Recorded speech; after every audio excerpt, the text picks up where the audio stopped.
ஆடி மாதத்துல வர 18வது நாள தான் ஆடிப்பெருக்கு அப்படின்னு சொல்றோம். ஆடி மாதத்துல தென்மேற்கு பருவமழை தொடங்கி நதிகள்ல நீர் பெருக்கெடுத்து ஓடும். குறிப்பாக காவிரி, தென்பெண்ணை, பொருணை, தாமிரபரணி போன்ற நதிகள்ல புதுவெள்ளம் பாய்ந்தோடும். புதுவெள்ளம் பாய்ந்தோடும் நதிகளுக்கு நன்றி செலுத்தும் விழாவாக கொண்டாடப்படுவதுதான் ஆடிப்பெருக்கு. ஆடியில நெல் விதைத்து தை மாதத்துல அறுவடை செய்வாங்க. விவசாயத்திற்கு தேவையான நீர் குறைவில்லாமல் கிடைக்க வேண்டும், விவசாயம் செழிக்க வேண்டும் என்பதற்காக ஆடிப்பெருக்கு விழா கொண்டாடும் வழக்கம் ஏற்பட்டது. 18 அப்படிங்கிற எண் வெற்றியை குறிக்கும். மகாபாரதத்துல 18 பருவங்கள், பகவத்கீதையில 18 அத்தியாயங்கள், சபரிமலையில 18 படிகள் முதலானவை இந்த அடிப்படையில் அமைந்ததுதான்.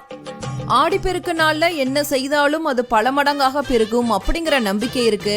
இந்த நாள்ல சுப காரியங்களை தொடங்குவது, புதிய பொருட்களை வாங்குவது மற்றும் புதிய முயற்சிகளில் ஈடுபடுவதை பலரும் வழக்கமாக வைத்துள்ளனர்.